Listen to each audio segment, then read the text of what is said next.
kita lanjutkan dialog bersama dengan sejumlah narasumber kami.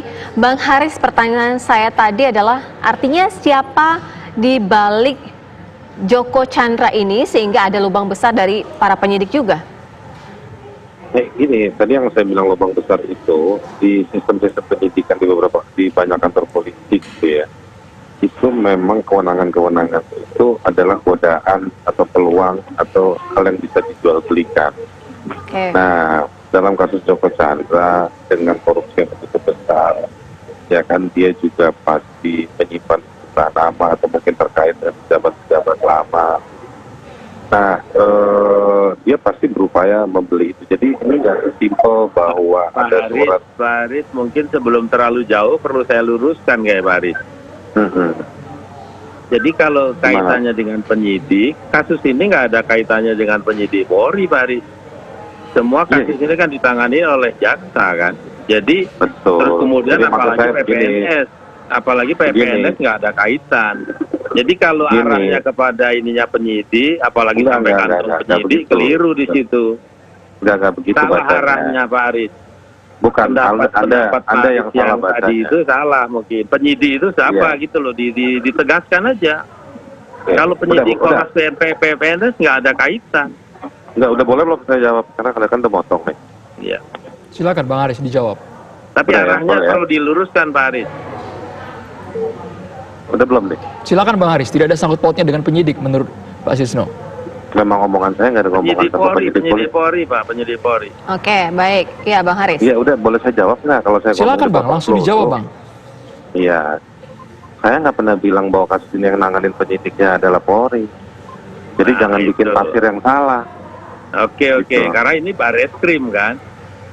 Iya, jadi bukan omongan saya yang salah, tafsir Anda yang salah. Iya. Bisa jadi. Saya dari tadi nggak ngomong. Kan, gitu. Saya dari tadi nggak ngomong bahwa ini penyidik Polri yang nanganin 17 tahun lalu atau berapa belas tahun lalu. Iya. Ah itu yang perlu itu. Ya nggak perlu, Anda aja yang bikin tafsirnya salah.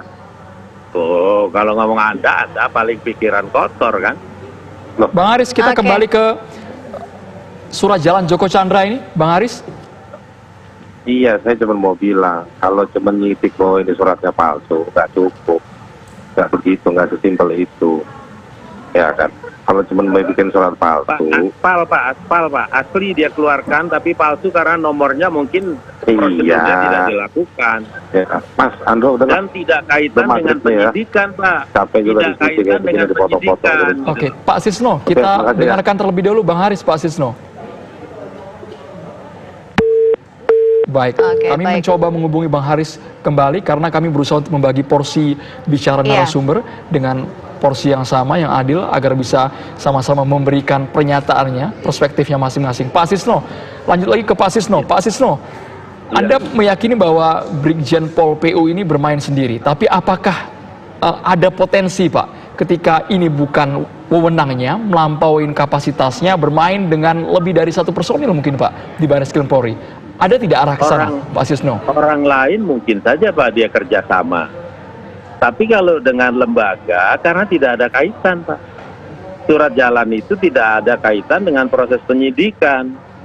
Tidak ada kaitan dengan kewenangannya Barreskrim untuk kasus Joko Chandra. Karena yang nangani bukan Barreskrim. Ya. Jadi itu yang perlu ini. Kalau tadi penyidik bukan yang dimaksud Polri, setuju saya. Silakan lanjut. Jadi gini, kalau saya boleh menambahi, jadi perdebatan itu saya kira saya ingin menggambarkan yang lebih clear gitu. Peristiwa ini adalah ibarat ada dua ular, satu ular kecil, satu ular besar, naga lah gitu. Nah, ular kecilnya itu adalah ekornya ini adalah di surat jalan dari Korwas PPNS ini, Brigjen PU ini, Prasetyo Utomo ini. Belakangan dia urusannya sebenarnya. Perutnya itu adalah isinya paspor yang dikeluarkan imigrasi, harusnya tidak boleh karena warga negara Papua Nugini. Terus juga KTP karena juga dipercepat.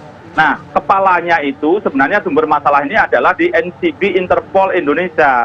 Karena dialah yang menjadi sumber masalah pertama, mengirim surat ke Jaksa Agung minta status Joko Chandra. Sudah dijawab bahwa memang masih dicekal dan DPO, tapi nyatanya kemudian NCB mengirim surat pada imigrasi untuk mencabut cekal. Jadi inilah yang perkara di ular kecil, di ekornya, di perutnya, dan di kepalanya.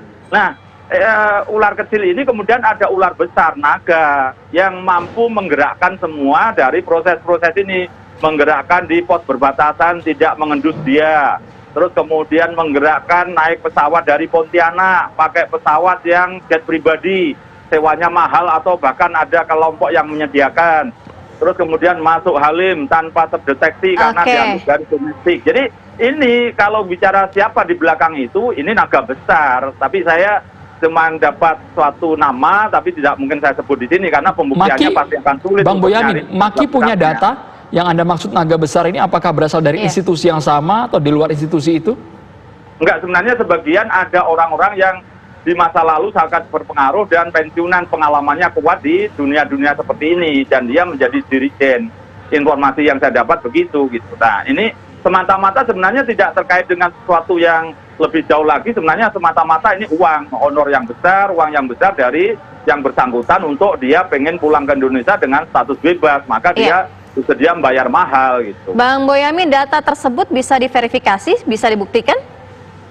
Iya, kalau data saya kan semua hampir kredibel, tapi untuk yang naga besar saya tidak bisa nyebut karena memang tidak ada bukti. Sama-sama ini kalau saya bermain detektif itu saya di belakang layar jauh, dan beliau-beliau itu juga di belakang layar jauh. Jadi ini kalau saya terpaksa muncul karena kaitannya saya jadi detektif swasta, kadang-kadang muncul, kadang-kadang tidak kan itu. Bang Boyamin, artinya naga besar ini akan bisa terungkap atau unreachable? Makanya saya kemarin kenapa ke Komisi 3 DPR RI, harapan saya ini mampu mengungkap naga besarnya. Kenapa waktu itu ke Ombudsman itu pemanasan hari Senin, karena ini tidak mungkin saya melapor kepada kepolisian. Karena nanti prosesnya saya membayangkan bisa panjang lama, saya ragu. Sehingga ke DPR, tapi nyatanya istilahnya Kapolri, Kabar Eskrim, dan Kadipropam sangat cepat hari Selasa mentreatment yang bersangkutan dan sudah selesai hari Rabunya tinggal nyopot aja. Saya tadinya karena bayangan saya jauh matian, maka saya ke DPR, Komisi 3, nanti ada pansus, maka memanggil Kejaksaan Agung, memanggil kepolisian, imigrasi, dan otoritas bandara, dan kemudian itu kan akan bisa di-tracking komunikasi-komunikasi sebelumnya, sesudahnya, selama itu kan bisa ini berhubungan dengan siapa. Ini pansus ini harapan saya seperti di Amerika mampu mengungkap semua operasi intelijen kontra intelijen di Rusia, di Cina misalnya, begitu seperti zaman-zaman dulu gitu loh. Pak Sisno, komentar Anda Pak, karena ini bukan hanya mengeluarkan surat jalan tapi juga memalsukan isi dari surat jalan tersebut Pak. Joko Chandra ditulis seorang konsultan bahkan. Komitmennya Maki ini untuk memberantas itu sampai tuntas lah, sampai ke akarnya, saya apresiasi. Bisa diungkap, bisa tadi yang saya udah awali tadi di pribadinya Dir, ya. Kemudian sedang diproses oleh Propam, mungkin akan lebih terungkap. Ada nggak orang dalam yang terlibat? Nah, itu yang mungkin. Tapi kalau orang luar kemungkinan bisa saja. Kalau orang dalam di sistem, di fungsi, di profesionalnya Barreskrim, kasus ini kan tidak ada terkait gitu loh. Kemudian kalau tadi ngomong ke red notice tadi terkait Interpol, di situ Interpol itu kan dunia ya, artinya organisasi terbesar dunia nomor 2 itu setelah PBB kan Interpol. Sistemnya itu udah canggih. Jadi kalau terkait tadi surat-surat tadi, biasanya yang saya tahu, saya lumayan lah 3,5 tahun di Interpol, di NCB Interpol. Tapi itu memang tiap 5 tahun. Pak Sisno, halo? Ini Interpolnya Indonesia, NCB-nya Interpol Indonesia yang di bawah Kadipubinter. Red notice itu Pak, bukan Interpol Indonesia yang ngeluarin Pak. Kita hanya mengirim surat ke Interpol pusat. Nah, justru itu, maka NCB Interpol Indonesia itu ngirim surat ke imigrasi untuk minta dicabut cekalnya Joko Chandra. Ini yang juga penyalahgunaan wewenang. Maka saya minta kepada Propam dan Kapolri untuk memecat sekretaris NCB Interpol. Iya Pak, tapi ada informasi lain gini Pak, itu kan sedang diproses, juga didalami. Setiap 5 tahun kan data itu sistem otomatis Pak. Biasanya sebelum 5 tahun, Pak, menjelang 5 tahun, Interpol pusat mengingatkan, Pak, ke Interpol negara, kita lah ke Indonesia. Ini red notice ini akan berakhir. Gimana tindak lanjutnya, akan diperpanjang atau enggak?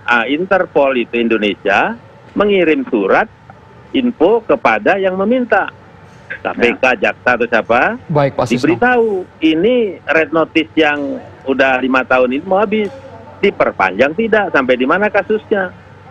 Nah, Kejaksaan Agung sudah jawab, Pak Sisno. Surat dari Kadif Bubinter itu sudah dijawab bahwa Joko Chandra masih dicekal, masih jadi DPO. Kalau itu memang benar terjadi. Kejaksaan Agung begitu, tapi nyatanya NCB Interpol ngirim suratnya kepada imigrasi minta dicabut cekalnya. Ini kan kreativitas super canggih, super tinggi nih.